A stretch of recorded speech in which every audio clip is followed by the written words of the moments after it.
TLDR, too long, didn't read. Learn from my mistakes and figure out how to have a conversation with your boss about dyslexia confidently. Welcome to the Dyslexia in Adults podcast, where we share advice on what works with dyslexia to ensure that you're able to achieve your potential. You won't believe this, but we just hit 100,000 downloads. So to make sure that we're able to share this advice with even more people, we would really appreciate it if you could just leave us a review or share this episode with a friend. But more importantly, we have a very special secret gift as a thank you for listening in the show notes.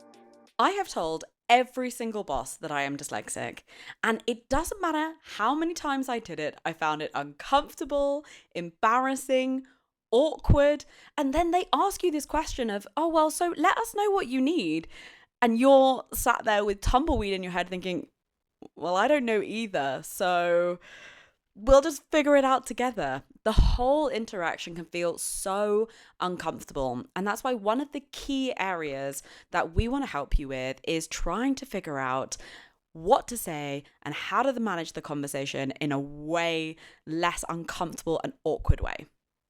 So what I used to do is I would go in and I would just say like, yeah, so I'm dyslexic, and I just wanted to let you know, because there might be the occasional moment, where there's like maybe a few challenges, never being specific, only leaning into the difficulties, and also making the whole interaction awkward for those involved. We need to step away from this conversation being big, scary thing that you've built up in your head. At the end of the day, it's just telling your boss what you need to do your best. It doesn't have to be this horrible conversation that you're feeling so uncomfortable about when you take it down a few notches and just realize that you're communicating to someone all of the things that are going to help you do the job that they also want you to do well.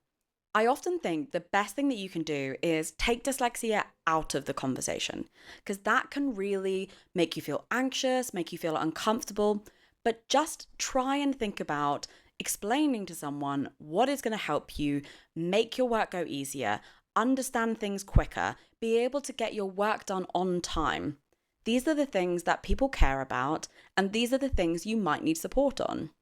Now, you can say dyslexia or you can not say dyslexia, but at the end of the day, the conversation just needs to be about how you are going to achieve what you need and what ways of working are going to work best for you. So I want to think about that in a more dyslexic friendly way. Let's think about it as an image or a story. And I was thinking about the idea of you're on crutches, you've been in a car accident and your foot is in a boot. And you're walking up to the floor where you have a meeting or where your building is, and you're on crutches, and your boss says, shall we take the stairs? And it's the same as you standing there saying nothing, or embarrassingly and awkwardly being like, I could take the stairs. It might take me a bit longer. And it might be, no, the stairs will be fine. It's just madness. You would turn around and say, do you know what? I think I need to take the lift. We're both going to get to the same destination. You need to do it differently, but there's nothing wrong with taking the lift. And that's what I mean by taking dyslexia out of the conversation, because otherwise it can just build up all of that shame and frustration we've had in the past.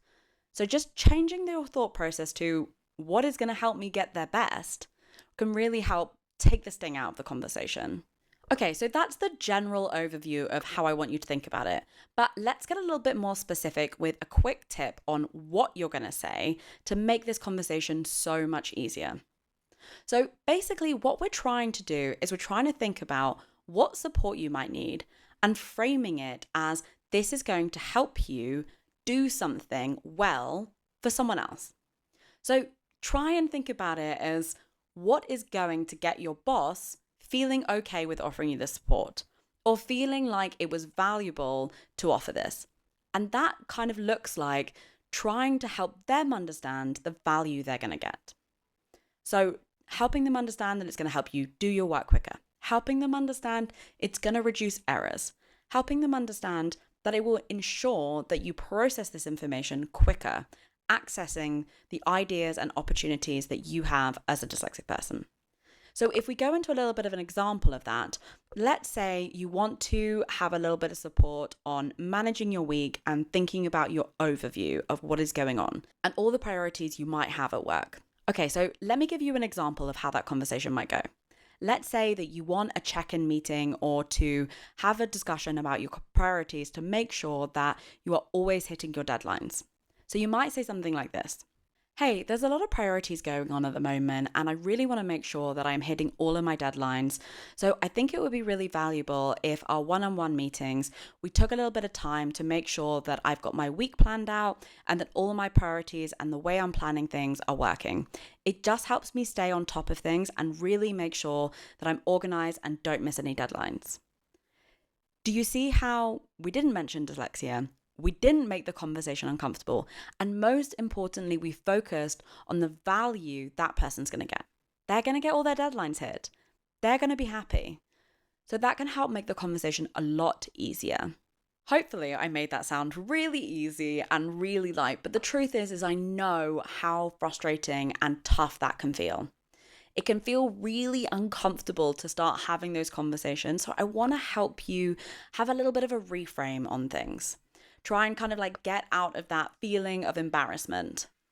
I want you to remember that you need to ask for these things as early as possible.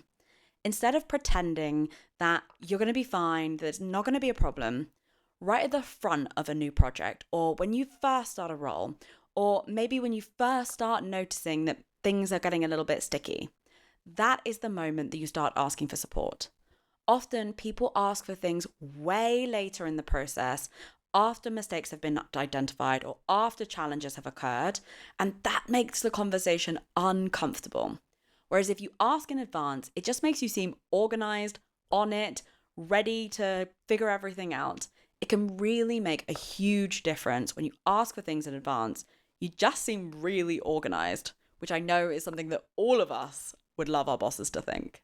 Like I said at the beginning, I have told probably 30 to 40 people that I was dyslexic when I was working. So I promise you that I know this conversation can be really uncomfortable, but I've also helped hundreds of other people with this exact method feel comfortable and confident and trying to change the narrative from you're a massive burden and you're feeling really uncomfortable to you're going to crush it and kill it. You just need this support.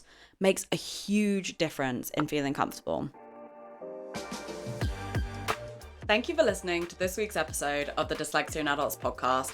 Whether or not this is your first listen or your 100th, I am so grateful that you decided to entrust me with this challenge. If you enjoyed this week's episode, I would really appreciate it if you could review and subscribe to the podcast because it really helps us to reach more people.